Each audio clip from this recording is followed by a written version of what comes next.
Is it important to take risks? When you look to the world around you, you see that plants grow, animals grow, human beings grow. Well, when you're doing physical training, you're growing the body. Well, how do you grow the mind when you're doing your mental training? You do it by taking risks. Maybe you're risk averse and you've heard stories of people doing crazy things. And maybe some of those stories are rock climbers doing crazy things. Well, you obviously want to survive and not die, so you don't want to do crazy things, but you can learn how to take appropriate risks. You can learn to become a responsible risk taker. It requires perceiving risks accurately and self-leadership in taking those risks. You can learn self-leadership through living as a warrior.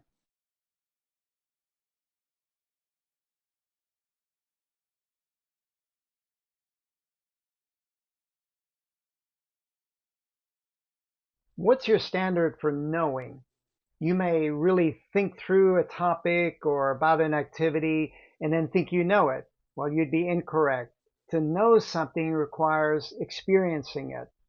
Thinking is like a veil between you and knowing reality. Now, thinking is important, but without action, it leads toward creating illusions. We have a saying in our training, you know something when you experience it, not before. Experience is your standard for knowing. Now, the lessons that you learn from experience need to be the accurate ones. For example, a rock climber takes a fall and gets injured, and they learn that you shouldn't fall. That's the wrong lesson. Lessons learned from experience means they move you in the direction of stress, not back toward your comfort zone. In this particular example, learning from this experience means that you learn that you need to do incremental falling practice, which is stressful, so it's moving you in the direction of stress and taking more risk. This is risk taking. You point yourself in the direction of stress, you take a risk, which gives you an experience, and then you learn from it so that you can take another risk. I've emphasized cycles in a lot of these lessons and the insights that it can give you into reality. We looked at the breath cycle to understand this in Warrior Lesson number 19. Cycles let you know the aspects of reality and how to act in it. Here are the aspects. 1. Both and acceptance.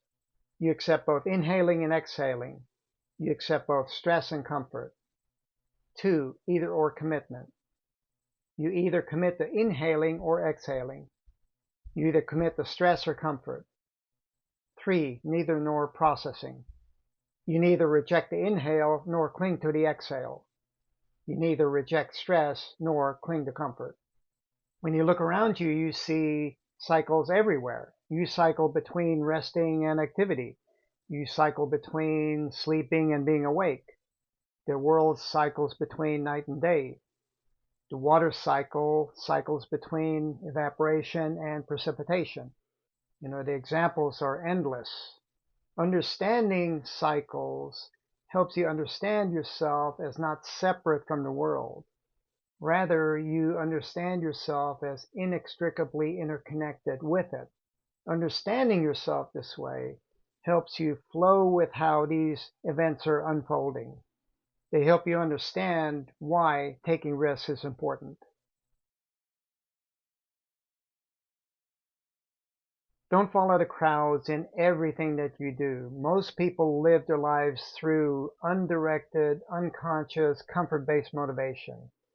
Undirected meaning that they don't have a long-term goal, and unconscious in that they react to stress and retreat to their comfort zone. Comfort motivation isn't bad, but you need to become aware of a couple of things so that you can behave differently. Here are 2 things you can do. First, you need a long-term goal. Having a long-term goal directs your desire for comfort toward it. That means you face into the stress. That allows you to do the necessary work to process the stress and achieve your goal.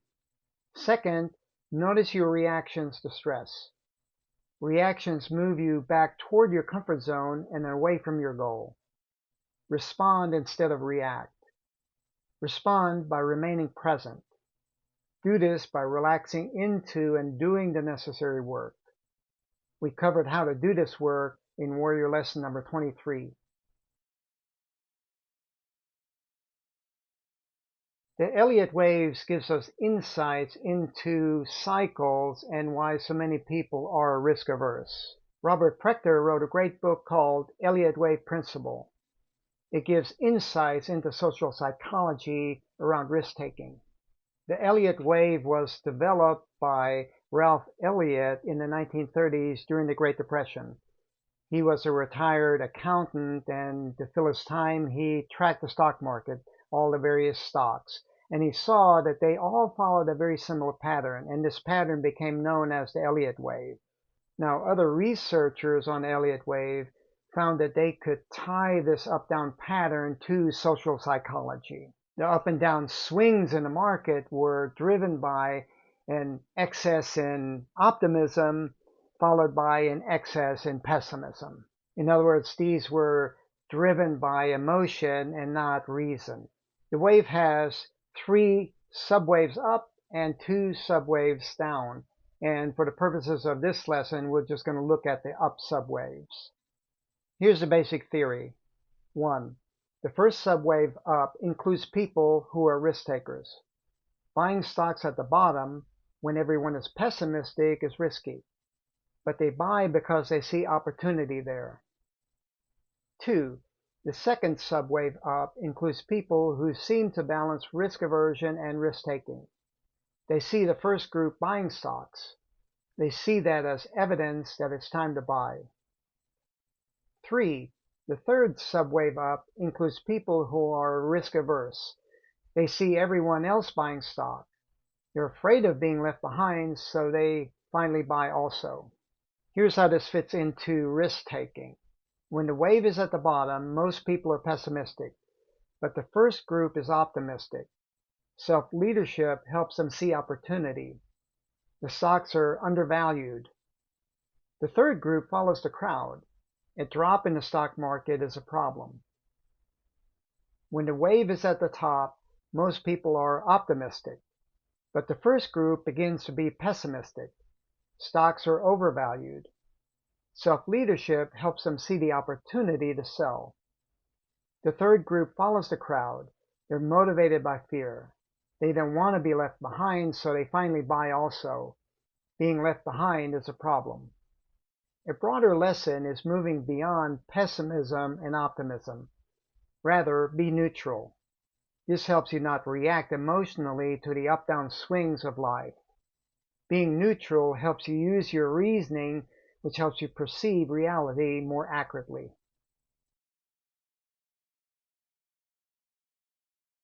I've shared a warrior tool called PCO in the lesson, The Power of Purpose. PCO stands for Problem, Challenge, Opportunity. It gives you insight into how you perceive stress. Do you perceive stress as a problem or a challenge or an opportunity? Well, if you perceive it as a problem, then you'll tend to avoid it. If you perceive it as a challenge, then you see some benefit in it. But if you see it as an opportunity, then you see value in it and you want to start moving toward it. Now you can see how the Elliott wave fits into this. You can see that the first group in the Elliott wave sees stress as an opportunity and they take risks to maximize that opportunity. Whereas the third group in the Elliott wave, they see stress as a problem that they want to avoid. And we all know that stress is a natural part of life. So if we can see stress as an opportunity, then we can maximize learning and growth. If we see it as a problem, then we're going to minimize those. So it's important to make a shift toward seeing stress as an opportunity. The point is that stress is a part of life, and you're going to go through it. So what's important here is how you go through it. You're making that choice in how you're going to go through it. You can go through it thinking that stress is a problem and hate your life, or you can go through it perceiving stress as an opportunity and have a more enjoyable experience. So in short, risk takers see the opportunity, and because of that, they can create meaningful lives. Whereas if you're risk averse, then you perceive stress as a problem, and it simply just creates a life of fear. Maybe you are risk averse, but within all of us is an impetus to grow. So you can shift from being risk averse to risk taking by finding a way to nurture that impetus. It's important to understand that our survival instinct is stronger than our desire to grow. If we don't survive, then we don't have an opportunity to grow. Growth can be delayed, but there are consequences to that. You'll end up just languishing in your comfort zone, which shrinks without taking action. And eventually you die, physically or at least mentally. So be conscious of this survival pull on your attention, and then be intentional in how you fight. Growth really is about expansion. And in the mental training realm, that expansion is an increased perception, an expanded perception of how you understand yourself. Your perception determines how you're going to fight. If you see stress as an opportunity, then you fight with the stress, not against it. How do you perceive yourself? If you perceive yourself as a separate individual, then you tend to fight against stress. Life is a series of problems to avoid. If you perceive yourself as inextricably interconnected with the world, then you tend to fight with stress. Life is a series of opportunities to learn. When you see yourself as part of the world, then you want to take risks. You see the opportunity in doing that. Taking these risks helps you learn and grow and improves your self-understanding of who you are. Warriors are risk takers. They're part of this first group in the Elliott wave.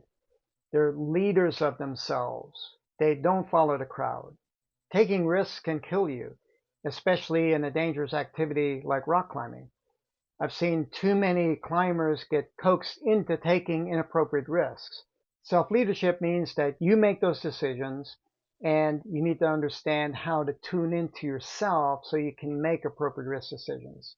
Your body has embodied your experiences. It knows the level of risk that is appropriate. You can tune into the body for somatic signals around muscle tension, levels of fear, maybe delay tactics. How much of this are you experiencing? How much of this is your body feeding to you, making you aware of? You need to honor this. If it's too high, then the risk is probably not appropriate. If it's mid-level or low, then the risk is more appropriate. Self-leadership gives you control and agency. It helps you take responsibility for your risk choices. And this is really important because you're going to suffer the consequences of your risk decisions. Self-leadership in the risk-taking process helps you lead your life where you want it to be. You're living your life as a warrior. You are determining the kind of life you're going to have, not the crowds.